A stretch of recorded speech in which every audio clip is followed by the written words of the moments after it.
Olá, tudo bem? A partir de agora começa mais um Universiência, um programa fruto da parceria entre TVs e instituições públicas de ensino superior nordestinas.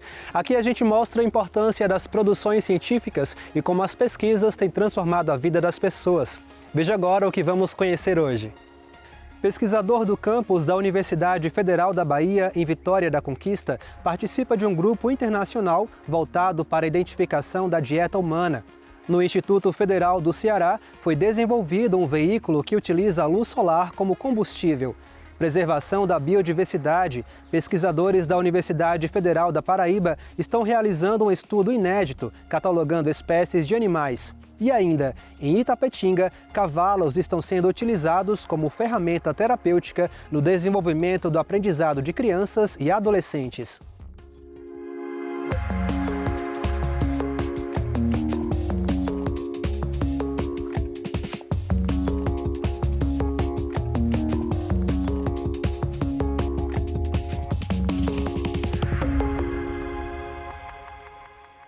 Tudo o que comemos deixa uma marca em nosso organismo. Partindo desse princípio, um pesquisador da Universidade Federal da Bahia, do campus Anísio Teixeira, localizado em Vitória da Conquista, está participando de uma pesquisa internacional que amplia a identificação da dieta humana.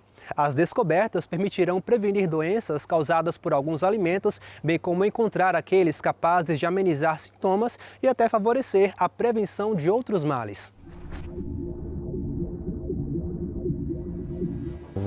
Essa pesquisa se inicia com uma colaboração internacional, né, de várias instituições de pesquisa, aqui no Brasil com coordenação da USP, o professor Norberto Peporino Lopes, que nos convidou para participar. Né. Ela tem como foco a gente, através dos alimentos, conhecer quais são as composições químicas que estão no nosso organismo, ou seja, a gente se alimenta, né? Existe uma premissa que a gente é aquilo que a gente come, então é justamente o fruto, né? A composição química desses alimentos, como ela influencia no nosso organismo, né? Quais são os benefícios, né? Vantagens e desvantagens que ela vai trazer para o nosso organismo. A gente pode, né, avaliar o que o indivíduo ingere, quais as substâncias que estão mais presentes nos seus fluidos, né, no seu organismo, e se essas substâncias estão conferindo alguma vantagem ou desvantagem relacionada, por exemplo, a algum tipo de doença, né, ou seja, agravamento de um tipo de doença ou proteção quanto àquela doença. Isso é importante porque às vezes o paciente ele negligencia e diz que não fez, né, que não se alimentou daquele tipo de alimento. Ou, né, você tem um idoso ou pessoas, por exemplo, com Alzheimer, que não se lembram o que comeu. Né? Então eu posso, através da plataforma e da análise, né, de um dos fluidos corporais do paciente, conseguir saber quais os alimentos, né, ele consumiu, né, ou fazer busca de alimentos que ele não deveria consumir. Né? De repente eu não quero saber tudo o que ele comeu, mas eu quero saber, por exemplo, se ele tem um alimento que é restritivo para ele, né, que ele não deveria comer, e eu encontro metabólitos ali dentro, então eu posso inferir que ele continua fazendo uso daquele determinado alimento. Eu vou ter, né, o conjunto, sempre o conjunto, né, de produtos, de metabólitos que eu tenho, né, das substâncias químicas que está no alimento. É esse conjunto que me faz a montagem, vamos dizer assim, do quebra-cabeça, para saber que ele consumiu uma maçã, né, ou que ele consumiu, por exemplo, um pão, né, ou um macarrão, alguma coisa desse sentido. Esses alimentos, embora tenham substâncias que estão majoritárias, que estão em maior quantidade, ele tem substâncias minoritárias, e essas substâncias minoritárias me ajudam a fechar esse quebra-cabeça para dizer que ele consumiu, né, aquele determinado alimento. Uma vez que a gente faz essas análises, eu posso, por exemplo, separar dois grupos.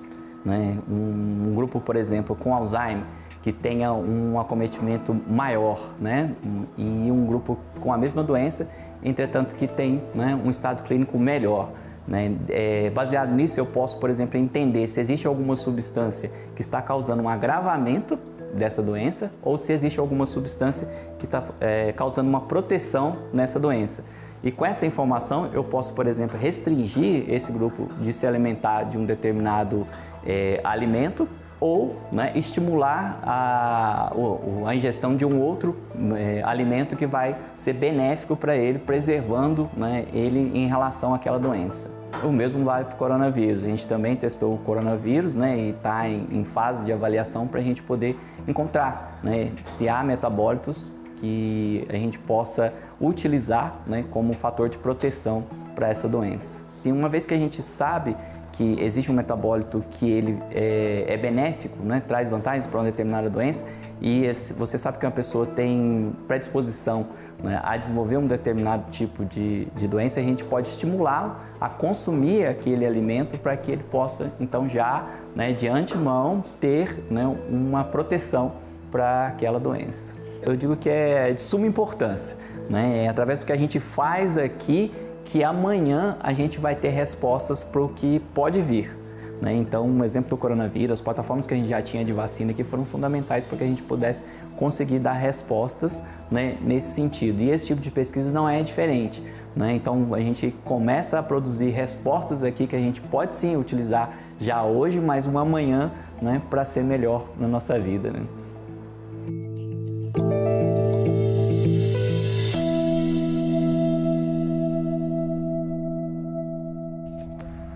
No próximo bloco, a gente conhece um triciclo movido à energia solar criado no Instituto Federal do Ceará. O intervalo é rápido, não saia daí.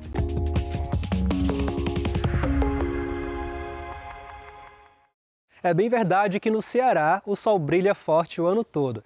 Dessa forma, pesquisadores do Instituto Federal do campus de Maracanaú resolveram aproveitar essa potencialidade e desenvolveram um protótipo de um triciclo elétrico que se move exclusivamente com energia solar. Vamos ver como ficou.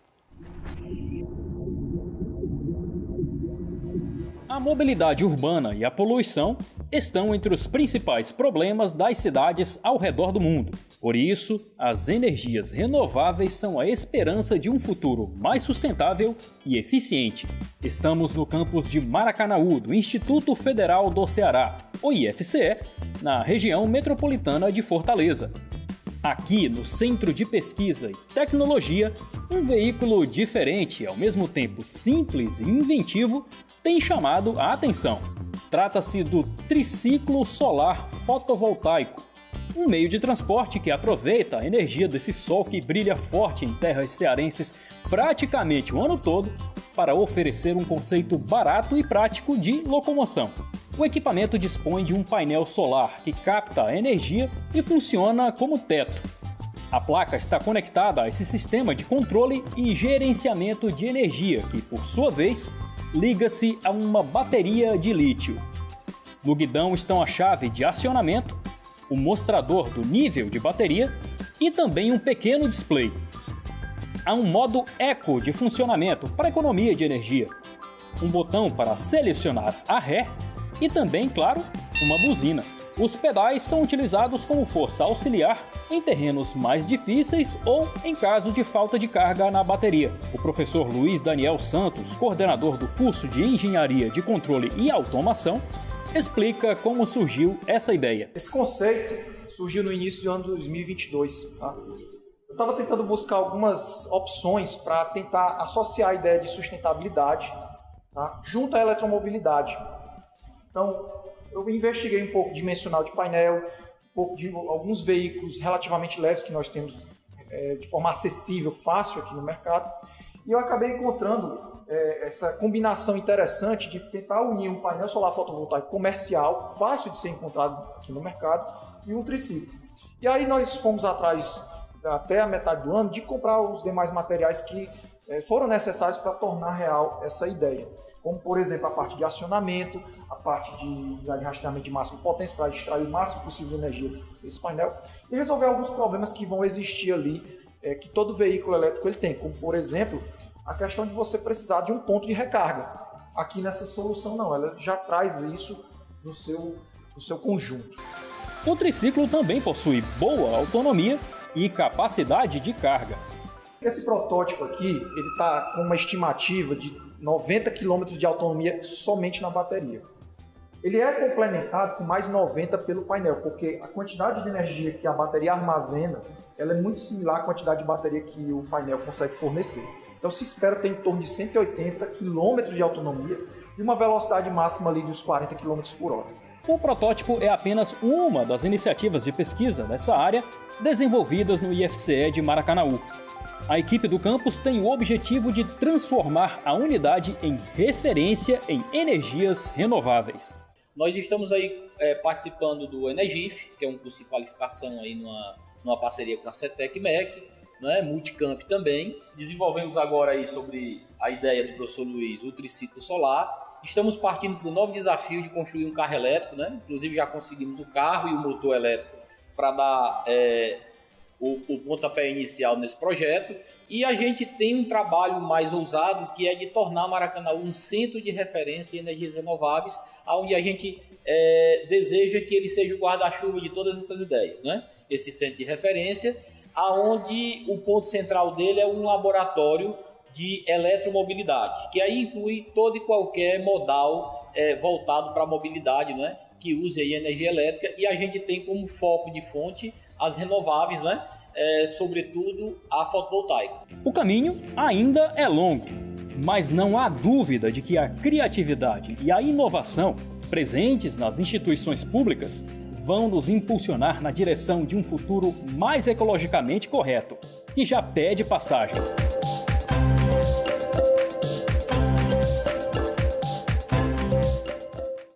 De acordo com a Associação Nacional de Ecoterapia do Brasil, a ecoterapia, hipoterapia ou terapia assistida com cavalos é um método terapêutico e educacional muito utilizado para o desenvolvimento psicomotor de pessoas com deficiências ou necessidades especiais. Porém, uma pesquisa realizada na Universidade Estadual do Sudoeste da Bahia, no campus de Itapetinga, foi mais a fundo e trouxe a técnica do uso do cavalo dentro de uma abordagem multidisciplinar e interdisciplinar, envolvendo o aprendizado e o desenvolvimento cognitivo do praticante. Nós sabemos que existe uma demanda muito grande de pessoas com necessidades especiais, né? Crianças, adolescentes, adultos, né? E aí a Lígia, ela traz a questão da ecoterapia no campo da aprendizagem, né? No campo pedagógico, né? Foi importante fazer esse link, porque existem crianças com déficits de aprendizagem, de atenção, né? Hiperatividade, né? Enfim. E a Lígia buscou, exatamente através do seu TCC, mostrar de como o cavalo, como através da prática terapêutica, né, como através dessa ferramenta da ecoterapia, se pode, né, ajudar adolescentes, crianças, enfim, pessoas, né, com limitações cognitivas, né. As sessões duravam a partir de 20 minutos, né? A gente iniciava com a interação com o cavalo, aí no decorrer da sessão a gente começava a ler histórias, dessas lidas de história a gente perguntava ao praticante, né, que é um termo que a gente usa com a pessoa que faz a ecoterapia, a gente usava os livros e nesses livros a gente solicitava, né, o que foi lido e perguntava ao praticante o que foi dito, se a cor era vermelha, se era azul, como que era o nome da personagem, o que esse personagem desenvolvia na história, o que ele conseguia, o que ele ganhava, o que era bom para ele. Então, nisso tudo, a concentração dela era mais aguçada e ela conseguia dar o estímulo através das respostas. O que a ecoterapia passa através do ensino-aprendizagem. O que ela fornece para o praticante? Ela fornece interação, ela fornece conhecimento, ela fornece praticidade, ela fornece momentos lúdicos, entendeu? Ela fornece socialização com a sociedade, com o cavalo, com o meio que ela está e a segurança que ela passa para você conseguir resolver questões lúdicas e questões escolares. A ecoterapia realmente ela vem se expandindo a nível do Brasil, é um termo inclusive utilizado, a ecoterapia é um termo patenteado pela ANDE, pela Associação Nacional de Ecoterapia, com sede em Brasília. Então é esse órgão que fiscaliza, né, os centros de ecoterapia, as atividades ligadas à ecoterapia com esse termo ecoterapia, né? Então, assim, foi um link muito bom, né? Porque nós temos o cavalo aí disponível, né? Nós temos os pedagogos, né? Isso a ecoterapia envolve tanto o campo da educação como o campo da saúde e da equitação, né? Então você tem um tripé, né? Educação, saúde e equitação, né? E a zootecnia foi mostrar que através do cavalo, né? enfim, o aluno passa a ter mais foco, passa a ter mais atenção, né? O cavalo tem essa capacidade de sociabilidade, né? De agregar as pessoas, de envolver as pessoas. A minha pesquisa ela foi desenvolvida com 15 crianças, 8 meninos e 7 meninas, e a gente percebia que as meninas elas se concentravam mais. Ela conseguia dar um estímulo mais rápido das respostas em relação ao que era pedido para ela, o que era solicitado. Os meninos eles se concentravam mais no montar, no cavalgar, entendeu? No movimento do cavalo. Já as meninas elas se concentravam mais na pesquisa, no que era lido e no momento lúdico da sessão. Foram realizadas 63 sessões e dentro dessas sessões eram fornecidas 20 minutos para cada praticante e dentro desses 20 minutos a gente fazia um percurso. Dentro desse percurso a gente tinha a praticidade, tinha a tonicidade e tinha a interação do ambiente com o praticante e o cavalo. Nós já aprovamos no colegiado do curso de zootecnia uma disciplina de introdução à ecoterapia, uma disciplina optativa, né, na formação aí, né, dos zootecnistas, tá?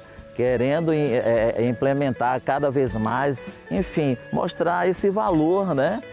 De que tem o cavalo também, não só para a lida do gado, não só para o esporte, para o lazer, mas podendo atuar no campo da saúde e educação.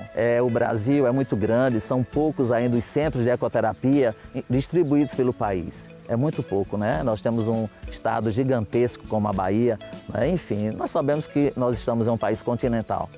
E é importante e necessário, se faz necessário, de que cada prefeitura pudesse instalar centros de ecoterapia municipal. Por quê? Todas as cidades, todos os municípios têm as pessoas com necessidades especiais, né? Com suas limitações, né? Cognitivas, físicas, né? Neuroplásticas, né? Então, assim, o que é que custa para o poder público, né? A nível, por exemplo, de município, ter centros de ecoterapia que venha nessa perspectiva de inclusão, né? Seja no campo da educação, da saúde, da sociabilidade dessas pessoas. Então, eu acho que é uma coisa assim que a gente deixa como uma mensagem, né, de que, né, os prefeitos, as prefeitas, né, estabelecessem políticas, né, de instalações de centros permanentes de ecoterapia para atender uma demanda de pessoas tão esquecidas. A criança, no momento que ela monta no cavalo, ela se sente livre e se concentra mais. Então, ela ganha mais atenção, ela consegue se aprimorar mais, ela consegue se desenvolver mais e se sente mais livre, sem estar com aquela coisa de se prender, se sentir presa, entendeu? Ela se sente livre em cima de um cavalo.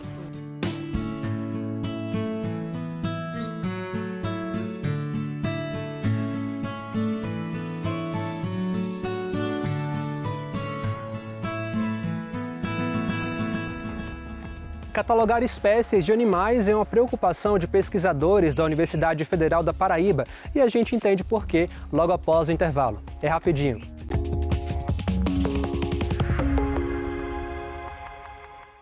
Catalogar espécies de animais é uma das formas de buscar a preservação da biodiversidade. Pensando nisso, um grupo de pesquisadores da Universidade Federal da Paraíba está realizando um estudo inédito em uma área de mata pertencente a uma usina de cana-de-açúcar.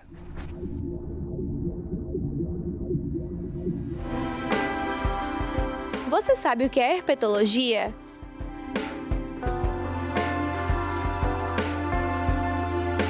É a área da zoologia que se dedica exclusivamente ao estudo de répteis e anfíbios, classificação, fisiologia e comportamento das espécies.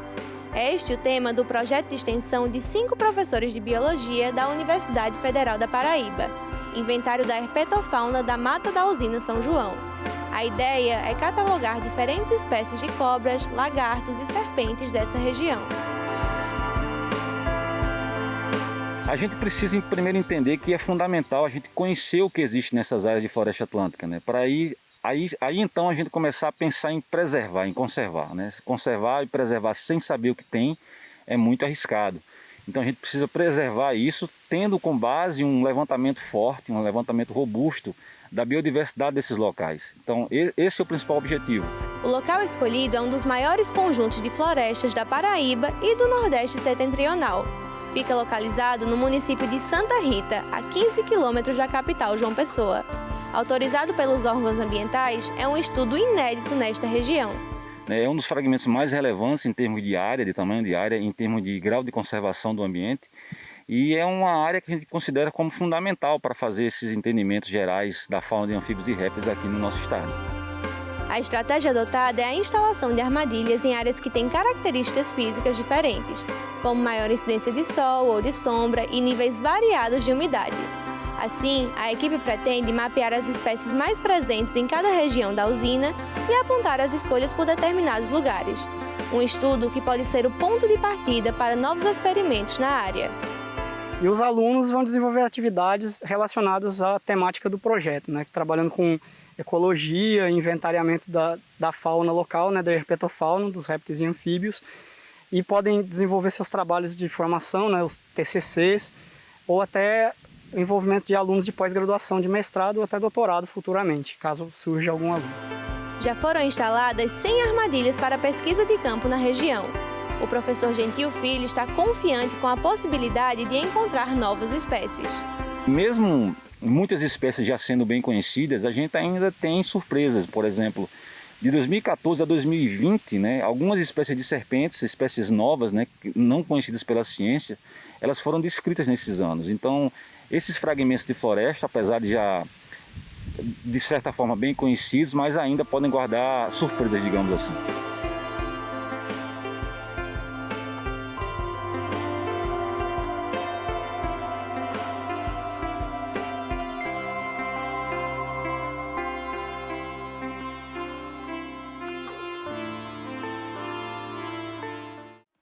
É isso, a Univerciência de hoje fica por aqui. Obrigado por sua companhia e fique ligado, porque no próximo programa traremos mais pesquisas importantes como as que exibimos hoje. Caso tenha alguma dúvida ou sugestão, envie um e-mail para universiencia@uesb.edu.br. A gente responde por aqui em um próximo programa. Tchau, tchau e até lá!